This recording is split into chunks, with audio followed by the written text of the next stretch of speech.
Bonjour, bienvenue, Ecorama, émission spéciale enregistrée depuis les rencontres économiques d'Aix-en-Provence, 23e édition bien sûr. Nous sommes présents avec votre invitée à présent, Sophie Binet. Bonjour. Bonjour. Merci d'être là, secrétaire générale de la CGT. Dans l'actualité, plein de sujets évidemment à voir avec vous. D'ailleurs, c'est une première dans l'émission, donc je suis ravi de vous avoir. Le MEDEF vient de se doter d'un nouveau président, Patrick Martin. Est-ce que vous le connaissez? Est-ce que vous avez déjà échangé avec lui? Non, je ne le connais pas encore. D'accord, bon. Et ce qui est intéressant, c'est que dans l'actualité, cette semaine, il y aura, vous allez à Matignon, comme tous les syndicats. Vous savez déjà ce que vous avez envie de dire à la Première ministre Eh bien, on va le décider lundi. Nous avons une réunion de notre bureau confédéral où nous prendrons la décision sur la participation à cette réunion. Ce qui est sûr, c'est que la CGT, elle va redire son opposition à la réforme des retraites, c'est pas du passé, puisque malheureusement, elle est en voie de s'appliquer au 1er septembre pour les salariés avec des conséquences extrêmement violentes. Et nous allons exiger que les sujets de préoccupation des salariés soient enfin sur la table, à savoir la question de l'augmentation des salaires, à savoir la question de la démocratie sociale dans l'entreprise et de l'amélioration des conditions de travail, à savoir aussi la prise en compte de la pénibilité et de la situation des seniors. Toutes ces questions qui, pour l'instant, sont marginales dans l'agenda. Ouais. Avec un agenda social sur lequel les syndicats se sont engagés. Alors hors CGT, qu'on m'explique bien en fait. Oui, tout à fait. La CGT n'a pas signé l'agenda social parce que sur les sujets majeurs, à savoir les salaires et la question de l'assurance chômage, le patronat refuse de négocier. Or, l'assurance chômage, c'est quand même notre responsabilité directe en tant qu'acteurs sociaux. Il faut et il doit d'ailleurs y avoir une négociation avant la fin de l'année. Et pourquoi le patronat refuse de négocier? Parce qu'il a une répartition des rôles hypocrite avec le gouvernement. Il laisse le gouvernement faire le sale boulot, entre guillemets, donc faire une réforme des retraites violente, une réforme du code du travail violente avec les ordonnances travail qui datent de 2017, faire la réforme de l'assurance chômage. Et là, il ne veut surtout pas négocier avec nous sur ce point parce qu'il sait que tous les syndicats sont d'accord pour remettre en cause ces deux réformes violentes qui ont fait baisser de façon drastique les droits des privés d'emploi et qu'il veut laisser le stylo dans les mains du gouvernement pour que le gouvernement puisse pérenniser ces réformes. Et donc nous sommes en désaccord complet là-dessus. Ouais. Ce qui n'empêchera pas de participer aux concertations, aux négociations. La CGT participe à toutes les négociations, dans tous les endroits dans lesquels les droits et les intérêts des salariés sont en jeu. Et donc là, il va y avoir une négociation majeure qui va s'ouvrir à la rentrée sur l'Agirc-Arrco, les retraites complémentaires. La CGT, il va jouer toute sa place, il va prendre toute sa place parce que nous voulons, par cette négociation, regagner par la fenêtre ce que pour l'instant nous avons perdu par la porte, à savoir améliorer le montant des retraites complémentaires pour les salariés. Je rappelle que pour les salariés du privé, c'est entre 20 à 50% de leur pension qui est constituée par la retraite Agirc-Arrco. Et donc nous allons dans cette négociation de façon offensive. La situation financière du régime est excellente et donc il faut améliorer. Pourquoi elle est excellente d'ailleurs? Elle est excellente parce que malheureusement, il y a eu des réformes violentes qui ont été imposées aux salariés les dernières années, que la CGT avait refusé de signer. Les créations d'emplois, ils sont aussi pour quelque chose. Créations d'emplois qui sont encore aujourd'hui, on a eu les chiffres du début de l'année qui sont très importants, 90 000 créations d'emplois. Elles sont importantes. J'ai le chiffre, 86 600. D'accord. Quand on compare au niveau européen, la France est en dessous de la moyenne européenne en matière de taux d'emploi. Oui, tout à fait. Notre chômage est plus élevé que la moyenne européenne. Donc c'est une tendance mondiale et européenne. Bon. En même temps, pour certains qui regardent, ils se disent c'est bien de voir que les partenaires sociaux s'accordent sur un agenda post-retraite, que vous n'avez pas signé mais auquel vous participerez. C'est une façon de montrer que plus que jamais, les partenaires sociaux, dans cette suite de quinquennat, sont, j'allais dire, incontournables. Alors, déjà, il y a une différence entre les syndicats et le patronat. Ouais. Les syndicats sont incontournables et on l'a montré là dans la grande séquence. Et donc, il faut que nous soyons enfin pris en compte et que les intérêts des salariés soient entendus. La CGT ne parle jamais de partenaires sociaux parce que c'est comme si on était d'accord. On a des visions contradictoires. Nous défendons les intérêts des salariés et les patrons défendent les intérêts des patrons et ceux des actionnaires.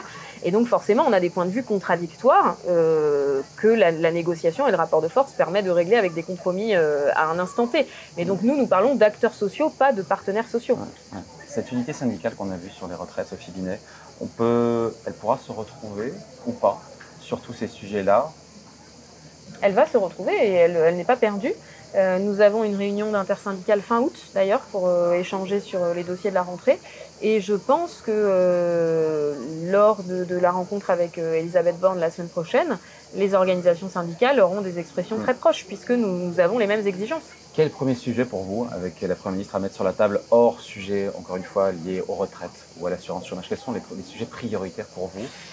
Que ce soit des sujets imposés ou pas par l'État d'ailleurs. Oui, bah, évidemment, je vais commencer par lui parler retraite et assurance chômage. Oui. Et ensuite, nous allons lui parler de la nécessité de réviser en profondeur les ordonnances Macron, les ordonnances qui ont réformé le Code du travail, pour donner un nouveau souffle à la démocratie sociale dans l'entreprise, qui a beaucoup reculé ces dernières années du fait de ces réformes. Il faut renforcer le pouvoir de négociation des syndicats, il faut renforcer les droits et moyens des représentants du personnel, dont le nombre a beaucoup diminué, et qui, aujourd'hui, on arrive au bout d'un cycle. Il y a de plus en plus d'entreprises dans lesquelles il n'y a même plus de candidats qui veulent se présenter pour être représentants du personnel. Tellement c'est difficile, parce que les sujets n'ont jamais été aussi complexes, et par contre, le nombre a été réduit drastiquement, et les prérogatives aussi. Donc il faut revoir les choses en profondeur. Vous souhaitez une cogestion à l'allemande, entre guillemets, je sais pas, je mets des guillemets sur cette... Alors nous on parle pas de cogestion parce que c'est pas le modèle que nous souhaitons. Par contre, nous souhaitons une démocratisation de l'entreprise pour que les représentants des salariés puissent jouer tout leur rôle et porter les intérêts des salariés. Ouais. Mais l'emploi des seniors, j'imagine que dans les sujets que vous aurez en discussion avec la Première ministre, ça fait partie des sujets prioritaires, l'emploi des seniors? Oui, tout à fait. Nous allons porter la question de l'emploi des seniors et la question de la pénibilité en disant au gouvernement qu'il doit prendre toutes ses responsabilités. C'est-à-dire qu'on a assisté à un jeu de rôle, comme je l'ai dit, très hypocrite entre le patronat et le gouvernement, où le patronat nous a dit qu'il ne voulait pas négocier sur l'assurance chômage. Par contre, il veut beaucoup négocier sur l'emploi des seniors.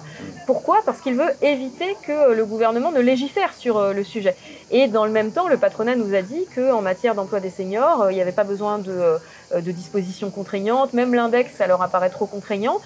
Donc nous, ce que nous allons dire à la Première ministre, c'est que la question de l'emploi des seniors et la question de la pénibilité, c'est leur responsabilité directe, parce que c'est les conséquences néfastes de la réforme violente qui nous a été imposée, et donc que le gouvernement doit prendre ses responsabilités et doit imposer un cadre normatif sur l'emploi des seniors et la pénibilité. Ouais. Il n'y aura pas de discussion sur la conditionnalité des aides aux entreprises dans le cadre de ces échanges entre syndicats, patronat et l'État. Vous êtes déçus en même temps aux rencontres économiques. Certains ont dû vous dire que s'il y a des aides, c'est parce que la fiscalité aussi, elle est ce qu'elle est sur les entreprises et que ça va de pair. Il n'y aura pas de discussion, ça c'est vous qui le dites, parce que nous, ça fait partie des sujets... C'est ce que j'avais compris.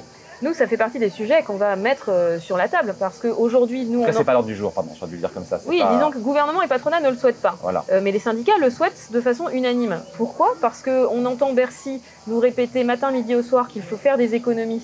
Et d'ailleurs, Bercy a demandé à tous les ministères de faire 5% d'économies avec des conséquences dramatiques. Mais pas sur les... Et oui, alors que 200 milliards chaque année d'exonération fiscale et sociale... J'étais à 140. 440 140. 140. Non, c'est... Après, ça serait bien d'avoir une vraie évaluation, que les pouvoirs publics fassent une vraie évaluation, ça serait bien. Nous avons fait faire une évaluation par des économistes donc, qui ont fait tout un rapport de recherche sur les aides publiques, qui évalue à 200 milliards. Qu'est-ce que vous supprimez? Qu'est-ce qu'on supprime? D'abord, à supprimer. En fait, ce qu'il faut d'abord, c'est les évaluer, les quantifier, les conditionner. Le crédit impôt recherche, ça représente 7 milliards d'euros, c'est un tiers du budget de la recherche et de l'enseignement. Ça va où essentiellement? Dans les grandes entreprises. C'est votre combat, ça? De dire que ce soit mieux réparti Oui, en même temps sur les grandes entreprises qui investissent plus aussi, c'est lié aussi à la taille de l'investissement? Oui, sauf qu'on peut regarder une entreprise comme Sanofi qui, en 10 ans, a récupéré quasiment 1 milliard de crédit impôt recherche et qui, en 10 ans, a divisé par 2 ses emplois de chercheurs. Donc il y a besoin de remettre à plat les aides publiques aux entreprises qui, dans leur ensemble, 200 milliards, c'est un tiers du budget de l'État. Donc si, comme le gouvernement, on veut faire des économies... Vous voulez pas tout supprimer, toutes les aides? Non, pas forcément. Mais ce qu'il faut, c'est les évaluer, les conditionner.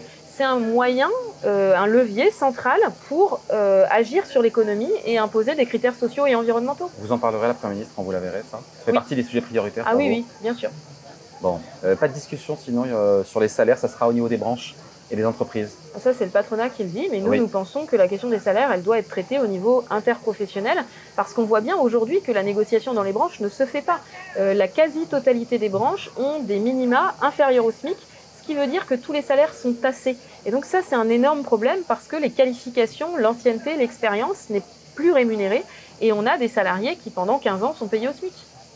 Bon, à propos des salaires, justement, Geoffroy Roux de Bézieux, président sortant, entre guillemets, du MEDEF, déclarait le salaire moyen par employé en France a augmenté de 5,8% ce Fibinet, soit exactement l'inflation. Est-ce que vous êtes satisfaite parce que on se dit que c'est à peu près le niveau de l'inflation, ou vous dites ça mélange des primes et des salaires Ça mélange les Exactement. primes et les salaires. Et donc, mais au final, ce qui est important, c'est que le pouvoir d'achat soit maintenu ou il faut que ce soit du salaire coûte que coûte? Il faut que ce soit du salaire. Pourquoi? Parce que le salaire, c'est aussi des cotisations sociales Ouvre pour droit. financer nos droits sociaux en matière de chômage et en matière de retraite. Et d'ailleurs, c'est ce qui permet d'éviter que comment dire, la sécurité sociale soit en déficit. Et le problème, c'est que le patronat, en refusant de parler salaire, il organise la mise en difficulté de nos retraites, de l'assurance chômage, etc. Et ensuite, ces chiffres-là ne correspondent pas aux chiffres qui sont donnés par la statistique publique, notamment la DARES, qui est l'agence de recherche Moi, j'ai les chiffres du URSSAF. ministère du Travail. Chiffre URSSAF aussi qui Ouais. dit bien. En 2000, en moyenne, au quatrième trimestre sur un an, salaire moyen par tête a cru 5,8% sur un an. Je vais regarder les D'accord. stats de la DARES. Le chiffre de la DARES, c'est que en euros constants, les salaires ont baissé sur 2022 en moyenne. De combien? 2% en moyenne, et donc c'est plus élevé. Ouais. C'est les primes. Ça correspond aux primes dans ces cas-là. Peut-être, il faut creuser et En tout cas, le confronter compte n'y les est chiffres. pas. Le compte n'y est pas. Le pour compte vous. n'y est pas. Et en plus, les moyennes cachent de grandes disparités. C'est juste. Et puis surtout, l'inflation, elle est calculée à minima. C'est-à-dire, si on regarde juste l'inflation sur les produits alimentaires et les produits de première nécessité, c'est pas 5%, c'est 20% sur les produits alimentaires. Donc on a des salariés qui ont de plus en plus de mal à boucler leur fin de En fonction de son mois. niveau de salaire, il y a un poids de Voilà. l'alimentation qui n'est pas le même, évidemment. Les partenaires sociaux, Sophie Binet, ont conclu 3 accords nationaux en 5 mois. Le dernier en date, c'est un texte sur les maladies professionnelles et les accidents du travail, signé également Oui. par vous. Quand je dis vous, c'est la CGT. Est-ce qu'on peut dire qu'à l'avenir, plus d'accords seront signés sous Sophie Binet que sous Philippe Martinez? Ça vous fait sourire? Non, mais c'est une vraie question. Hein. Ça dépend, ça dépendra. dépasse. Ça dépend du contenu de ces accords. S'il y a des accords positifs Rentre pas pour dans les les cases, salariés, comment? Faut pas rentrer dans les cases. C'est ça, exactement. S'il y a des accords positifs pour les salariés, on les signera. Par contre, si c'est des accords qui se traduisent par du blabla, comme par exemple l'accord sur l'environnement, avec plein de bonnes paroles, mais aucun dispositif concret pour renforcer les leviers d'action, par exemple pour les représentants des salariés, cet accord, on ne pouvait pas le signer, parce que sur une question aussi importante que l'environnement, on ne peut pas se limiter à du blabla. Il faut des mesures concrètes. J'avais le ministre du Travail la semaine dernière en plateau, dans nos studios à Paris, et on parlait de le projet de loi sur le partage de la valeur. Et il m'a dit, ce qu'il avait déjà dit ailleurs évidemment, mais il a bien rappelé avec force que ce dispositif, donc qui est étendu, dispositif en fait de participation d'intéressement qui est étendu aux entreprises de plus de 11 salariés, il m'a dit c'est une avancée qui est majeure. J'avais un doute, je posais la question benoîtement évidemment. Il m'a dit mais ça va concerner d'ici 2-3 ans 1 million à 1,5 million, 1,5 million de salariés. Vous n'avez pas signé cet accord. Oui. Pourquoi alors que ça concerne 1,5 million de gens? On n'a pas signé cet accord parce qu'on considère qu'on ne peut pas parler partage de la valeur si on ne parle pas salaire. Et donc cet accord qui porte sur le partage de la valeur, il ne parle pas salaire. Donc c'est un hors-sujet. Et ensuite, dans cet accord... C'est pas mieux que rien déjà d'avoir une avancée?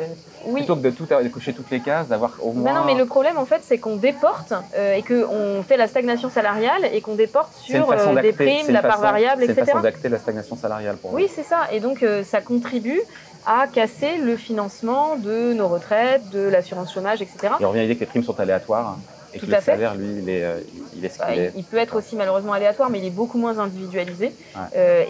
Et d'ailleurs, aujourd'hui, l'individualisation de la rémunération d'une façon générale, c'est un outil de management pour individualiser les collectifs de travail. Ça joue beaucoup chez les cadres et c'est très négatif.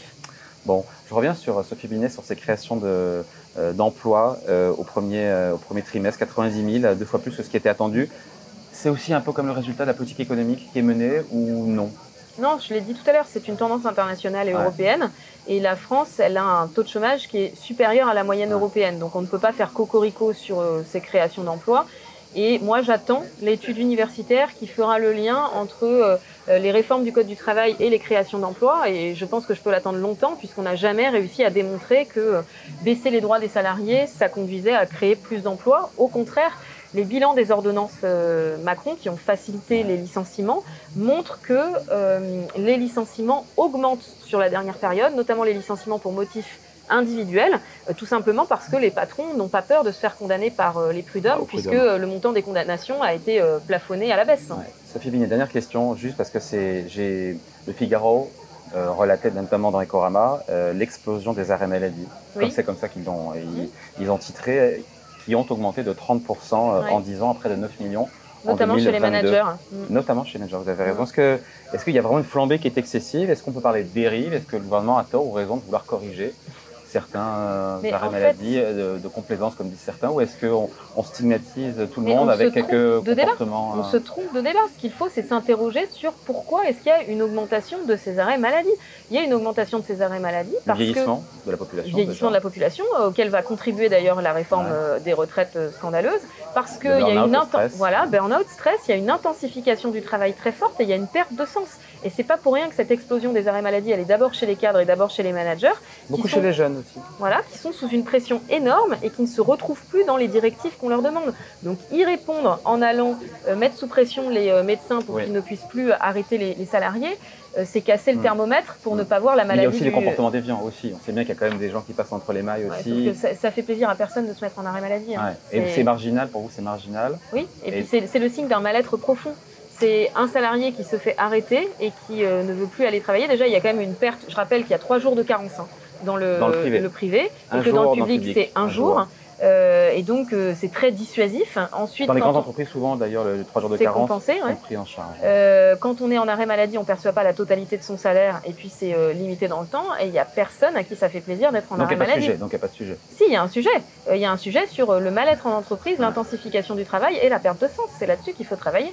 Et vous en parlerez aussi à la Première ministre quand vous la verrez? Oui, tout à fait. Mais malheureusement, là-dessus, on n'a ni réponse du patronat, ni réponse du gouvernement. Il y a du pain sur la planche. Oui, je confirme. Merci pour cet entretien. Donc, Sophie Binet, secrétaire générale de la CDT, invitée d'Ecorama, enregistrée depuis les rencontres économiques d'Aix-en-Provence. Merci à vous. Merci.